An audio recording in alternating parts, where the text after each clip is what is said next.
And hello, all my fellow nerds out there. This is Oracle Nerd Richie, and welcome back to our text-based adventure in Underfell. Now, last time we left off, we made it to the lab. We saved Undyne from lava, apparently, and now we made it to the lab. Alphys is in trouble, and there's probably a fire somewhere down here. And also, last time we left off, we got electrocuted. Not a very good way to die, in all honesty. So, we crawl through the hole, and we find that there's electrocuted water. Question is how we're gonna get past it. There's four options. Look at the rubble. You toss a few pieces out and try to hopscotch across the water. You can toss some rope so that you can use the hook in the first room. You create a grapple to use to swing across. I don't have much faith in my upper body strength for that. There's enough damage to the walls on the side offer you grip points. You can climb vertically across. That could work. You think you toss some rope and things like hooks in the first room, you create a rope hook and drag the wires out of the water. Since water is only a conductor, it will be immediately safe when the wires are removed. Pretty sure metal is a conductor too, but it's not that great of a conductor, but it is. I think I want to risk hopscotching across the water. I think that's probably the better solution of the two. With your plan decided, you get to work. You lift a chunk of concrete out of the rubble. If you are in and toss it out, you repeat this process a few more times and jump out to the first one. It's an unsteady landing, but there's a reason you chose this option. You have faith in your dexterity and inner balance. What agility you have. It takes time, but you make it across to the elevator. At the elevator, you press the button to call it. There's a rumbling sound. Don't try to go all the way down in it. I warned you. When I was scouting, I went down the shaft. There's some kind of blockage halfway through. Then you'll have to take the elevator halfway down and try and find another way to reach Dr. Alphys.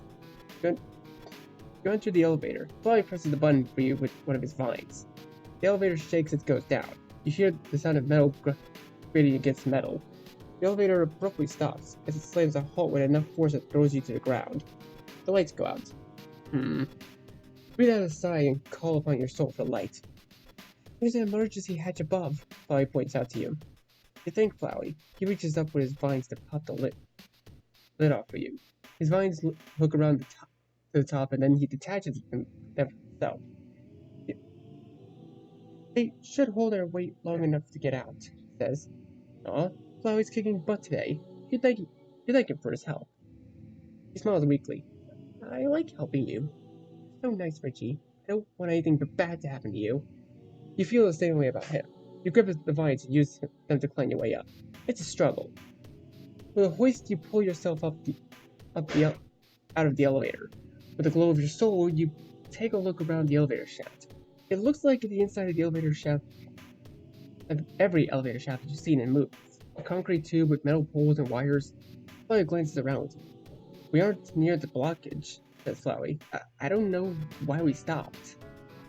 That's okay. You would have had to get off anyways. Here around the darkness, you can see you're partway stopped at another floor, but the doors are closed shut. Head over to the door and try to force it open. It actually pops open with little resistance. Lucky. You enter the new hallway. It's pitch black and eerily quiet. While you have the light of your soul, you cannot help but wish you also had some music. You think back to your encounter with Shyman. Her musical notes would certainly lighten up this hallway. Time to do some exploring. The idea of getting to explore an evil scientist's lab, unstable laboratory, in the dark fills with determination. Your soul casts everything in a green shade. The sterile white and gray speckled tiles are now an off-shade green. This hallway doesn't look collapsed, but given the state of what you had already seen, you should be careful. You can't see what's happening behind the walls or ceiling, so anything could give away at any moment. You proceed. This place gives me chills, Flowey mutters. He rests his head on your shoulder as you walk. It's cold, but not as bad as Snowden. Not what I meant, Flowey says, then he chuckles. You really aren't afraid of anything, are you? That's not true. Everyone's afraid of something. You're not impervious. Yeah. Are you afraid now? You aren't. You've already come so far. You'll be okay. You are, but that's okay. You can be brave. Yes, absolutely 100%, no questions about it. And let's go with the middle option. That's right. Being afraid just means you have a chance to be brave. You're amazing, Chloe sighs into your neck. I wish I was like you. You already think Flowey is amazing. You couldn't have come this far without him. I'm sure you could have, he whispers. After some time walking, Flowey rests his head on your shoulder again. You get the feeling he's tired. He did expend a lot of magical energy to go through the lab and get the supplies to heal you, as well as use his vines to help you escape the elevator. You must be exhausted. You decide to let him rest in peace. You'll figure your way out through this on your own. Got this. The hallway is a dead end and every door is locked tight with passcodes. At least there's power in some of the doors, if not the lights. And for a repeat, take a deep breath to feel a surge of determination inside you. First try, first try, first try. You do your best to try and manifest that code that you typed the first time so you can skip the hole. Give it a shot, it doesn't work. Hell. The grimace you start to reset. Somehow got worse than the last time. You sink into an inky, cold sludge that feels like 1,000 centipedes made of goo clang across you. Ugh. Their little legs prick at your skin and make it itch. Meanwhile, the sludge continues to pull you further into the darkness and weigh you down. You're simultaneously drowning in gunk while gooey centipedes crawl across you. It is not painful, but the sense of wrongness you feel about the situation unnerves you. You feel nauseous, then hands on you again. There is a way. Go through the vents. You return to reality and shudder. A distorted voice echoes in your mind, reverberating against your skull.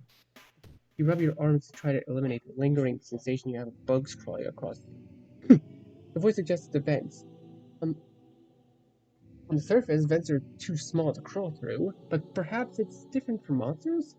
You look around for an air vent. You find one at the bottom of the walls. It's easy to pry off and get a good grip. With the light in your soul, you have no trouble finding your way inside. There's a layer of grime and dust in it, though. Gross. Ew. Ugh. Oh well, at least it doesn't hurt you. Oh well.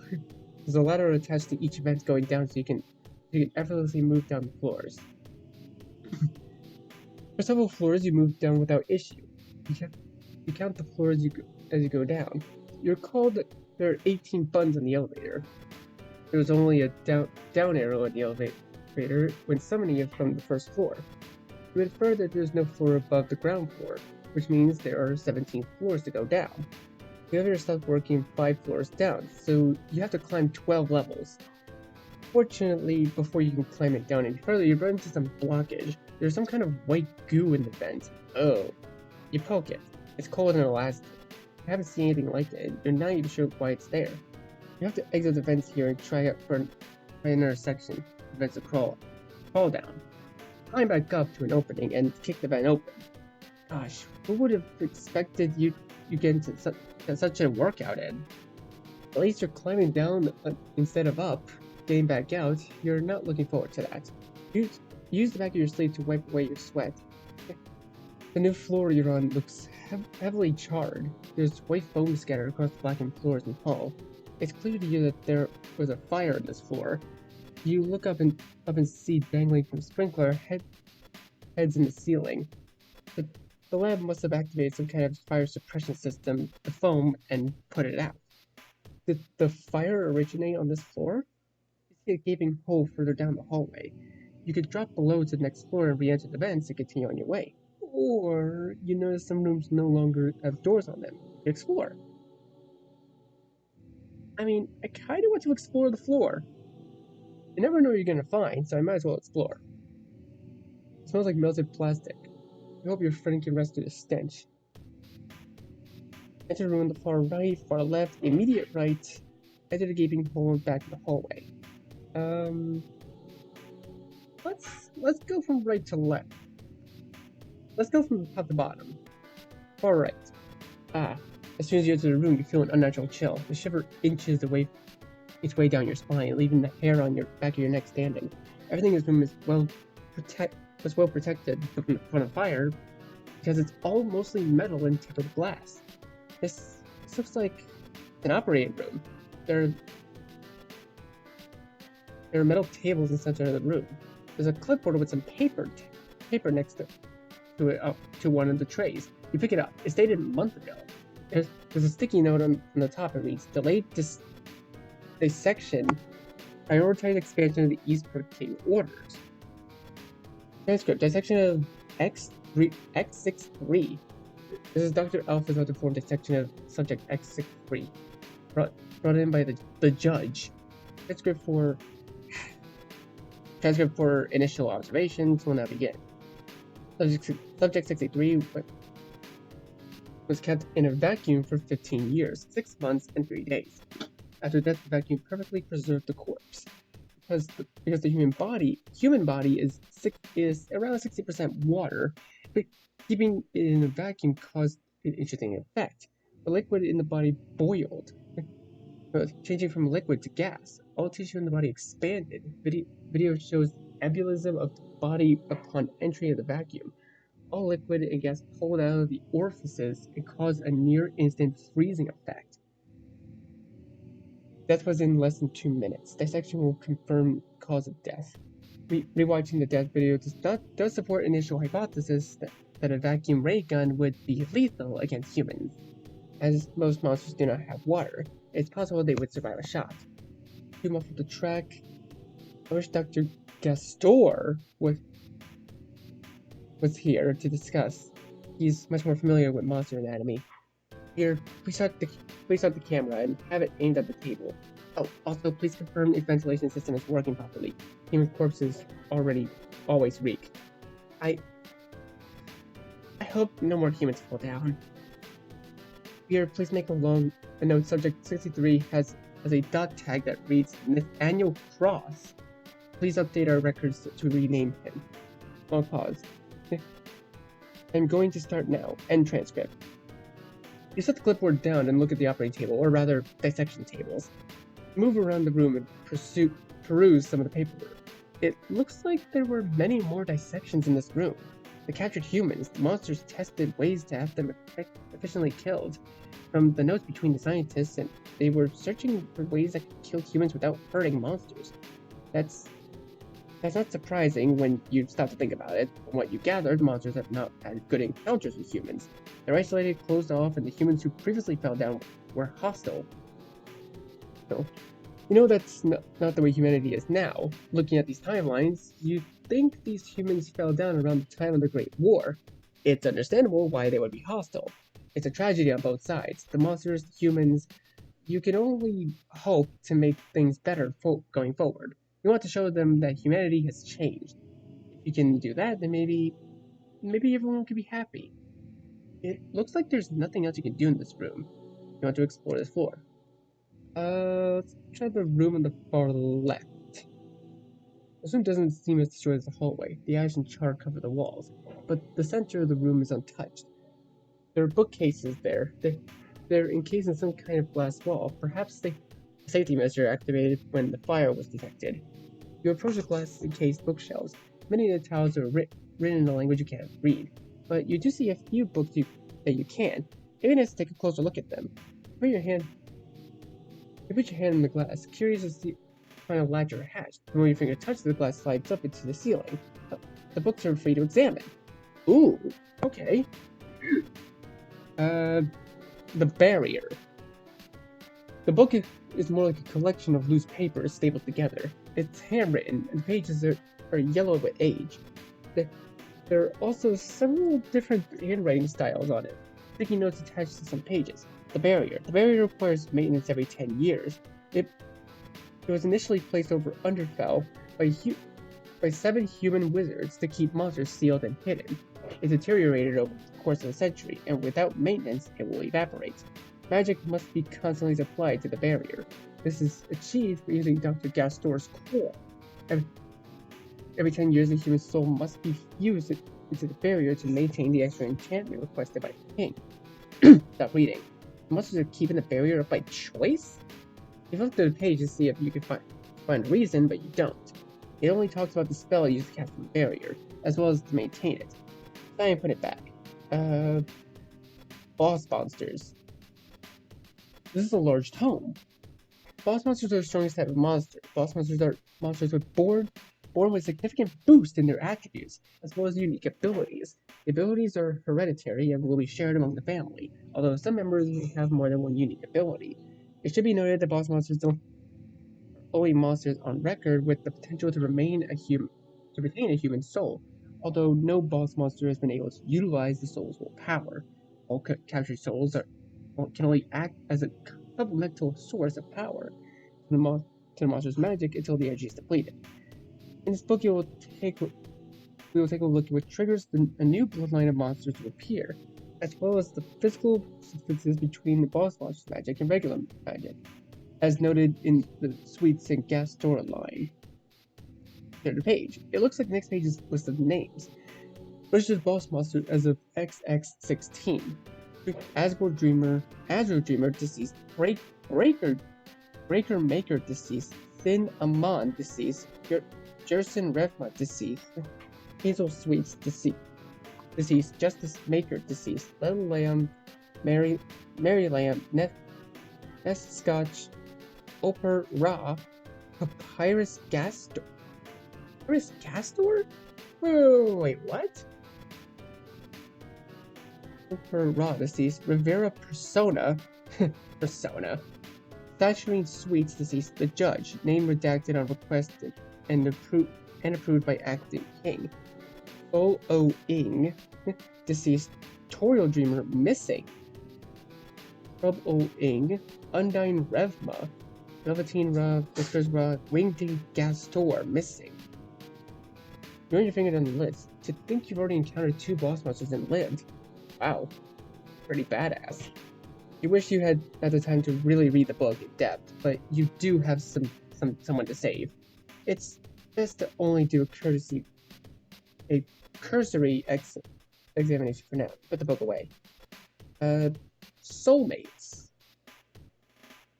You've heard of this term on the surface, soulmate, but it was something reserved for a very rare few. There's only one living pair of soulmates. One is one of the remaining wizards of humanity, who is soul bound to a non-magical human. A soul bind can only occur if one partner has magic, with the decline of magical humans. It is a romanticized concept for humanity. You're curious to know it's equally precious to monsters. You flip through the book and stop on the glossary page near the front. Soulmates, a union binding through souls. The thread soul binds the thread that ties soulmates. Soul acceptance, a test between the souls to check the compatibility of soulmates. My mouth's gonna get dry for saying soul so much. You flip through some more pages. Pages feel glossy. History of soulmates. Since the first soul binding between Lightner's Knight and Darkness Prince, soul binds have been accepted as a sacred union and held above all other unions. Soulmates die together, and to forcefully sever or destroy a soul bind is punishable by death in all kingdoms. Soul binding is revered to such an extent that its occurrence in the kingdom will close all shops and commerce for the day of honor and sacred of union. Your eyes widen at that remark. As you continue to read, you realize that monsters had soulmates as highly as humans. Unlike humans, however, monsters can bind much more easily. They're beings made of magic after all. They only need to find a soul on the same wavelength as theirs. How envious.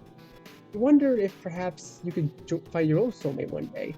As monsters rejoin the surface, how many will take human soulmates? You hope a lot.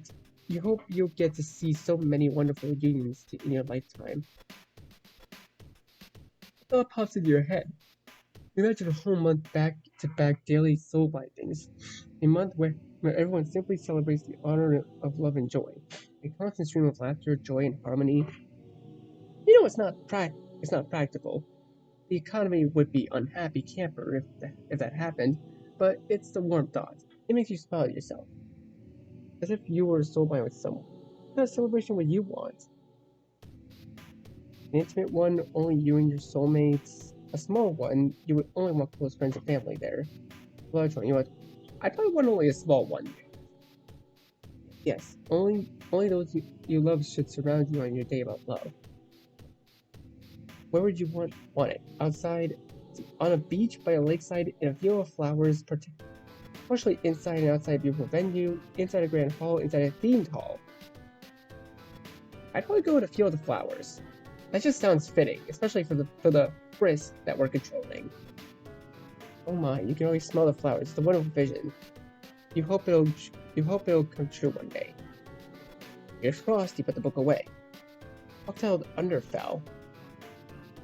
This book is leather bound. It smells like an old textbook kept in the back of the library. That's a nice smell. It creaks when you open it. You think you love this book already. Underfell was founded by the Dreamer Boss Monster family, a family directly adjacent to the Lucian and Dark Boss Monster families. Underfell shared main alliance with the human kingdoms, Lumos, and their people Lightner. This alliance was broken when war broke out between humanity and monsters across the world. In their book, the history is fairly close to what you were taught. You notice that neither side is clarified what sparked the war. Perhaps it was lost to time? One of the favorite theories is that it was done out of fear. Humans used to be inherently stronger than monsters, but as the two grew side by side, monsters started to pick up. You recall an old professor of yours that used to hypothesize that the war started when a hybrid was born something that came from a monster and a human parent. A being with the soul power of a human and magic of a monster could be stronger.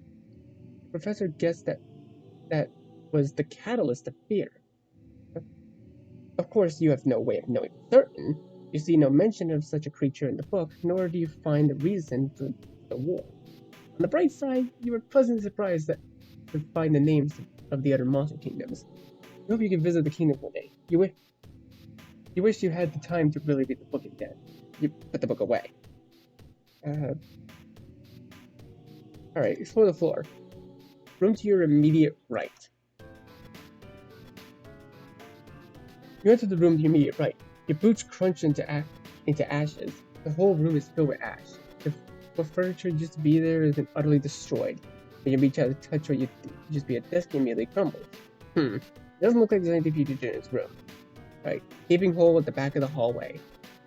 You carefully climb through the gaping hole in the back. You're greeted by something unexpected. While the hallway looks heavily burned, this room is untouched. It looks like there's some kind of workroom. There are desks in the back of the room, with each of them filled with stacks of papers and books.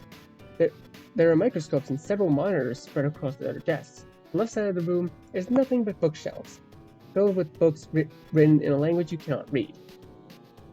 The right side of the room has an operating table with straps on it, some kind of weird machine over the top of it.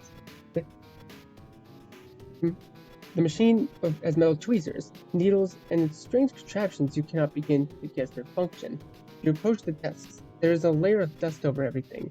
It is in this room. Not ash, just dust. No one has returned to this room for a long time. You take a look at the papers. Your face scrunches up. It's written in a strange language. You haven't seen these symbols before. Ooh, actually, I kind of want to translate that. Hang on a second. Okay, it translates to Project Anomaly. You know you can't read that, yet it feels like you should be able to. Looking at it gives you a strong sense of deja vu. You carefully move some of the papers around, hoping to find something you can read. Ooh, take a stack of tactile as a title across it. The tactile reads, or stack, fit stack. Okay, I'm actually going to translate all of these real quick. Just give me a moment, guys. Okay, so I just translated them. Each of them, the second one reads Contradiction of Time, third one is Magic Saturation in Time, fourth one is The Void, and the fifth one is Project Time and Void. It doesn't look like you can read any of this. What language is this anyway? The more you look at it, the more you feel it itch in the back of your head. It looks like there's one piece of paper kept separate from the stack. You pick it up. Oh, it's all in wingdings.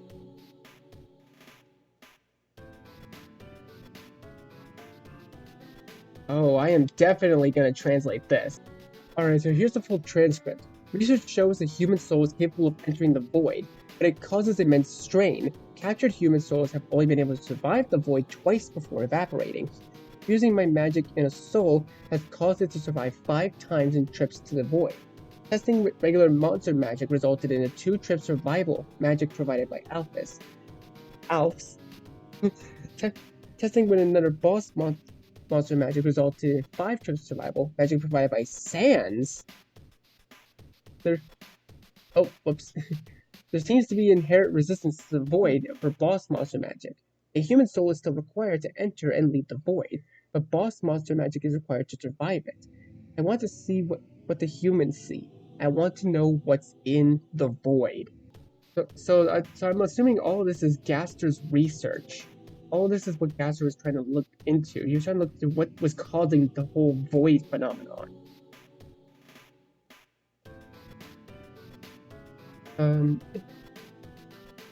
Anyways, let's continue.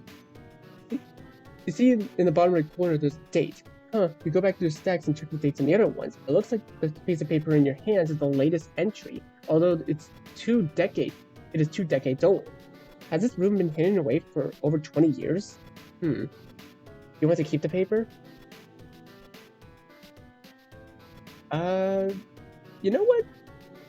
I want to see what happens. Sure, let's go ahead and keep it. Carefully fold the paper and put it in your pocket with your dead phone. You're determined to find someone who can read this one day, or continue to walk around the room. You continue to walk around the room. Oh, something catches your attention on the far wall. There's a slight indent in the wall, and it's different shade of white compared to the walls around it. You push it. There's a click. Well done, you found a hidden door. Cool, you feel like you're in a mystery movie. Where's your Watson? I mean, technically, Flowey's our Watson. You step Okay, wait for the other options. Ooh, curious. Why does a laboratory need a hidden room?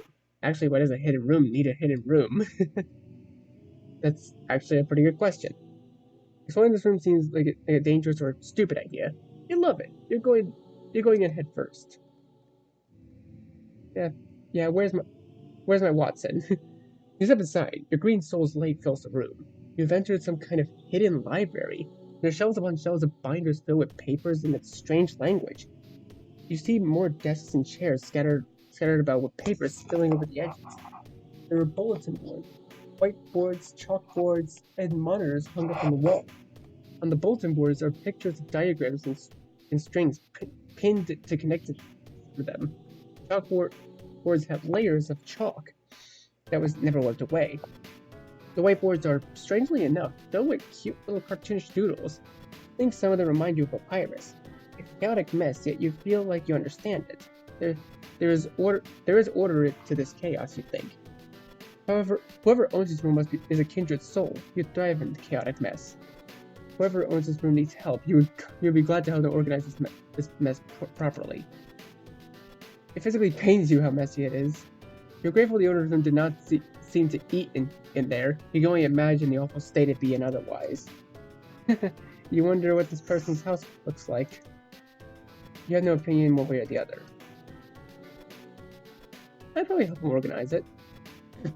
When you reach the back room, you see more notes. A lot of them are scrunched up. You pick up one of the notes and smooth it out. More wingdings. Time to translate. Her Majesty has requested I create a soul repressor to dull her connection with her soulmate. She has asked this to be created without His Majesty's attention. This will be difficult. I do not have a soulmate to test this on, and soulmates tend to be overly protective of their partner. I am concerned Her Majesty will be the only living live test for this. If I sever their connection entirely by accident, I am sure His Majesty will try to kill me. Again, fans, if you're reading my notes after my dusting, please burn them all. So Gaster wanted Sans to burn his notes if he finds them, and he tested one of his experiments on the Queen, Oriole. There's more of that old language. It makes your brain itch. You can place a note. You place a note back and pick up another one. There are lines you can actually read on it. Yes, no. Are you trying to kill me? I'm pulling the I want to live card. Thanks. Oh. What are you going to do? Kill me? In that case, I'm pulling the I want to live card again. Stars help yours.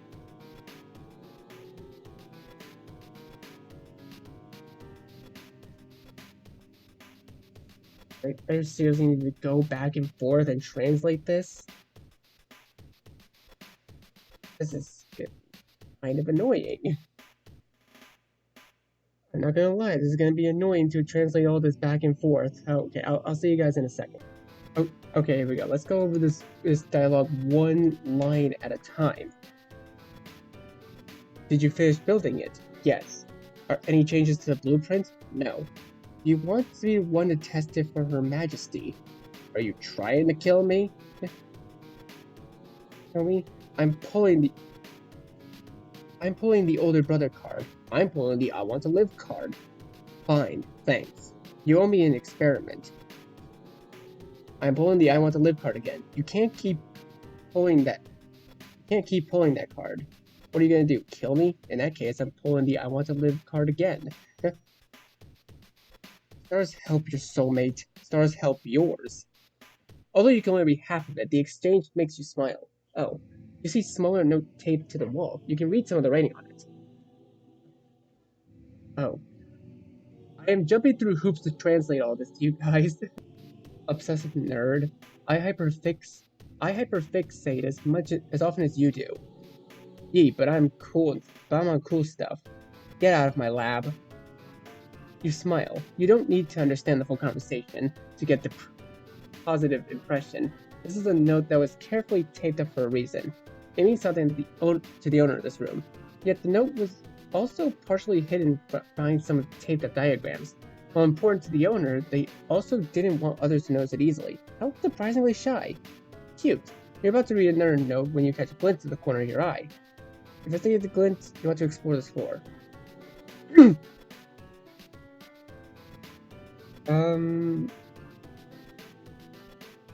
Should we, you know what? Investigate the glint. Why not? The glint comes from a wall on the shelves. On the shelves are smooth black marble plates with a reddish hue. You stare at them for several seconds. You remember now where you have seen such things. Magic plates. You recognize it from your history textbook. They were used prior to the invention of video cameras. You see them a lot. You see that a lot of them still has a glow. Pick one at random and tap it, curious if it will work. There's a long pause and then a reddish hue vanishes. More colors take its place, as the scene is built on the marble plate. It is a video with a grimy filter. The filter comes from actual dust and grime on the marble plate. You try to rub it off to make it clearer. It doesn't help much. These plates have not been cleaned or cared for in a long time. You choose to refocus on watching the video. You see a metal room and a table in the center. There are tables beside it lined with tools. It's too blurry to see the details of the tools. You infer it's similar to the old-style operating room due to the vague shapes and placement of the objects. It actually looks remarkably similar to the precious room you were in, albeit with less equipment and messy paper. The image blinks. There's someone now on the table. It's a human woman. A knot forms in your gut as you realize she is without clothes. She is strapped down on the table and her blue eyes are wide with blatant fear. You start to hear her whimpers. No. Oh, no, no, no. No. Oh. You gasp. You cringe, feeling upset. No, no, no. It feels unreal. You freeze, your mind doing an internal hiccup as you stare at the screen. The only time you had seen similar situation was in a movie, but this is a vastly different situation. In a movie, you know it's not real. You know the scary things that are make-believe and the people in them are okay. You do not think you heard of any humans who have made it out of the Underfell. Keep watching, turn it off and leave the room, you are done. I actually don't really know if we should keep watching this. I mean, we kind of had to figure out what's going on here.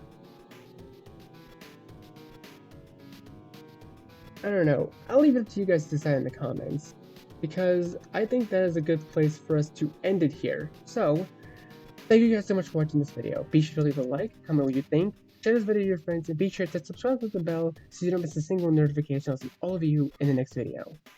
Bye! You say you wanna try, but but you never